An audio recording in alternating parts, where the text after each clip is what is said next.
Olá pessoal, tudo bem? Vamos continuar nossa aula aqui do Código Civil, artigo por artigo. Na aula passada a gente parou no artigo 7º, tá?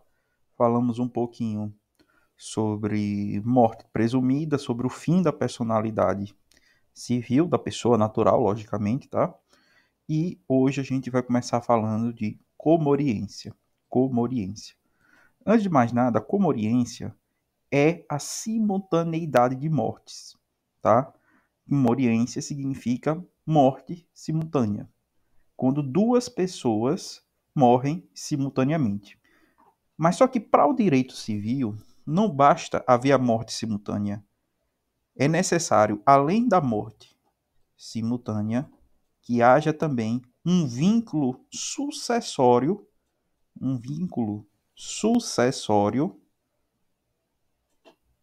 entre estes indivíduos que morreram. Por exemplo, morreram numa mesma situação, num acidente de carro, por exemplo, o pai e o filho. Vocês concordam que existe um vínculo sucessório entre essas duas pessoas aqui? Então, a comoriência é a morte simultânea de duas pessoas que tenham um vínculo sucessório. Por enquanto, eu quero que vocês gravem isso, gravem esse conceito, tá? Comoriência é a morte simultânea de duas pessoas que tenham entre si vínculos sucessórios, tá bom? Então, pessoal, a comoriência ela vai ter reflexos lá no direito das sucessões. Vocês até vão estudar isso mais aprofundadamente, de forma mais aprofundada lá no livro próprio das sucessões, tá? Qual é o efeito da comoriência? Veja bem, num caso de um acidente de carro onde morre o pai e o filho, ou o marido e a mulher, tá?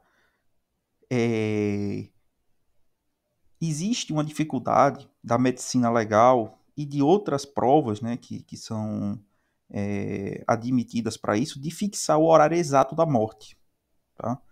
Às vezes é muito complicado você precisar quem dos dois morreu primeiro. Se foi o pai ou se foi o filho, se foi o marido, se foi a mulher. Nesse caso, como é difícil precisar pelas regras técnicas da ciência, da medicina legal, da perícia, né, da prova pericial técnica, o Código Civil ele faz uma presunção legal. E isso aqui que eu quero que vocês entendam e que vai cair na prova de vocês. No caso de comoriência, há uma presunção legal de que ambos morreram simultaneamente. Professor, qual é o efeito disso na sucessão? O efeito disso é que não vai existir aqui a passagem da sucessão. Ambos, o pai e o filho, no caso aqui do meu exemplo, não vão ser sucessores entre si. Por quê? Porque para haver sucessão, eu tenho que ter a Saizine, o princípio da Saizine, né? Com a morte de uma pessoa, transfere-se os bens dela a seus herdeiros vivos. No caso aqui, não há como saber quem foi que morreu primeiro. Então, já que são simultaneamente mortos, esses dois, tanto o pai quanto o filho, não vão suceder um ao outro, tá? Essa é a consequência da comoriência, tá bom?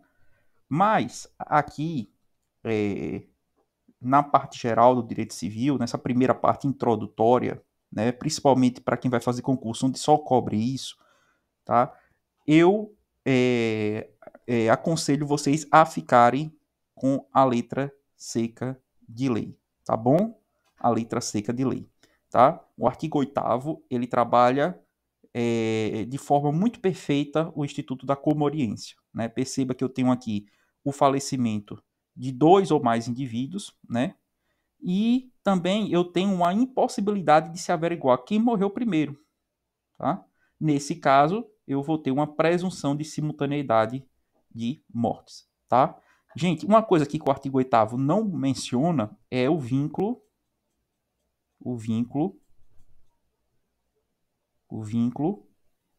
sucessório, tá? Esse vínculo sucessório ele tem que existir.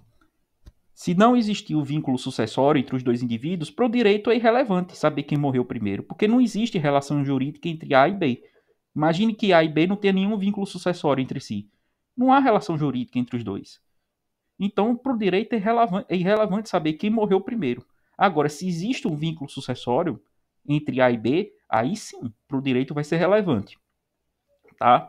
Então, a comoriência é a simultaneidade de mortes de pessoas que possuem um vínculo sucessório entre si. Nesse caso, o efeito da comoriência é a presunção simultânea da morte, tá? Fazendo com que ambos os indivíduos não sucedam um ao outro. Esse é o efeito prático da comoriência. Gente, o artigo 9º e 10º é um artigo que vocês têm que decorar. Né? É muito importante esses dois artigos aqui. Eles têm uma incidência muito grande em prova. Tá? Inclusive a prova do TJ Pará, para juiz, em 2019, caiu aqui a literalidade do artigo 9º do Código Civil. E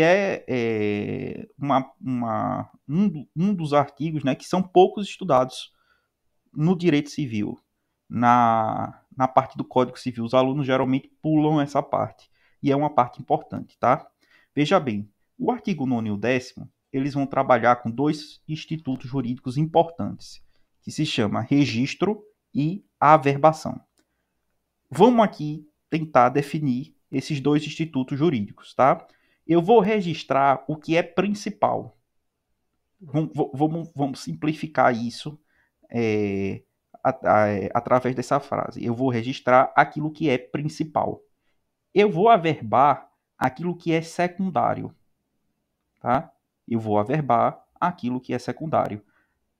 Por enquanto, para compreender esse assunto e para que você possa acertar as questões de prova, a gente não vai se ater aqui à literalidade e à cientificidade lá do registro público, tá? Da lei de registro público, a gente não vai se ater a isso, tá? Eu quero que você memorize da seguinte forma: eu registro aquilo que é importante, eu averbo aquilo que é secundário, tá?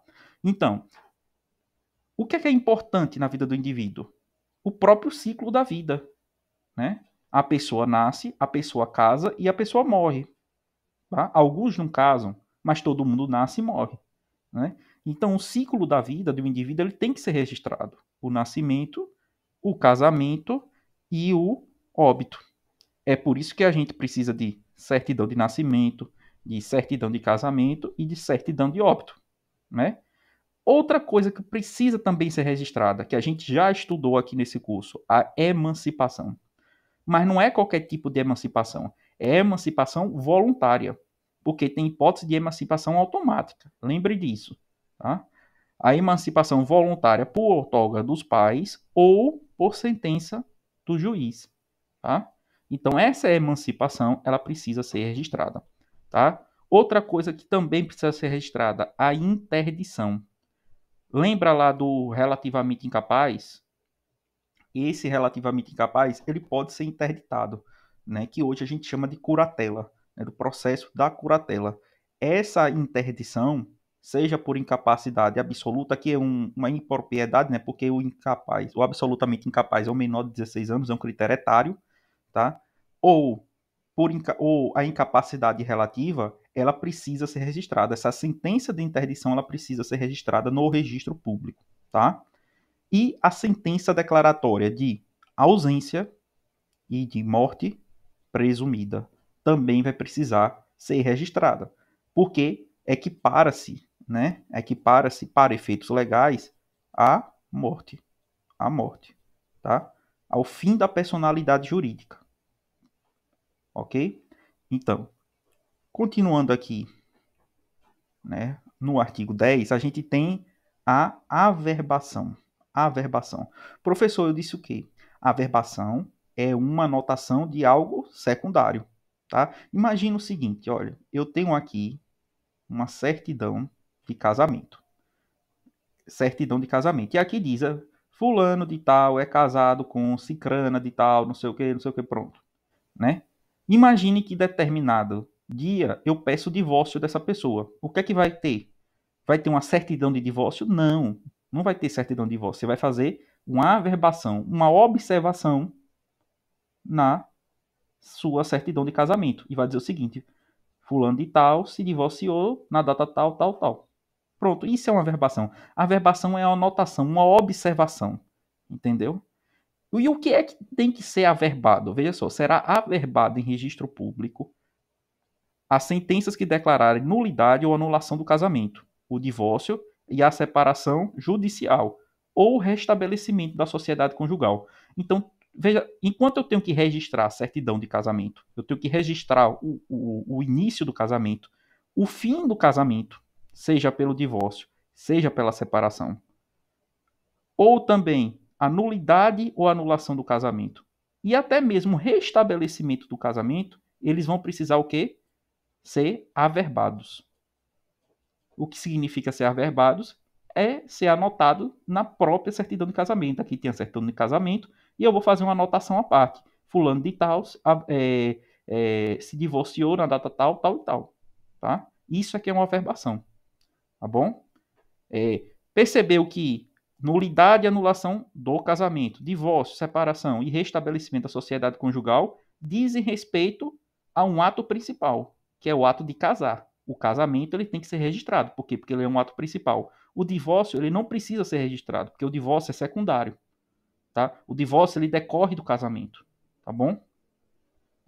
E outra coisa que também precisa ser averbado são os atos judiciais ou extrajudiciais que reconhecerem a filiação. Imagine aqui na minha certidão de nascimento, vamos pegar assim, imagine que uma pessoa, um recém-nascido nasceu e o pai, o verdadeiro pai dele, decidiu reconhecer a filiação dele. Né? Mas só que já tinha certidão de nascimento constando que o pai era incerto, desconhecido o pai. Né? Quando se reconhece a filiação, o que a gente vai fazer?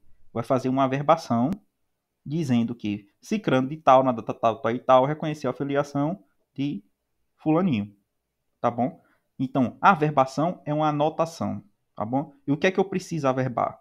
Eu preciso averbar tudo relativo a casamento, que seja efeito do casamento, por exemplo, uma eventual nulidade, um eventual divórcio, uma eventual separação, um eventual restabelecimento da sociedade conjugal, tudo isso precisa ser averbado, anotado à parte, tá? E no que concerne a nascimento, quando o fato principal seja nascimento, os atos que reconheçam a filiação precisam ser averbados junto à certidão de nascimento lá do recém-nascido. Tá bom, pessoal? Bem, gente, vamos ficar por aqui. E na próxima aula nós vamos voltar com direitos da personalidade, tá? Obrigado e até.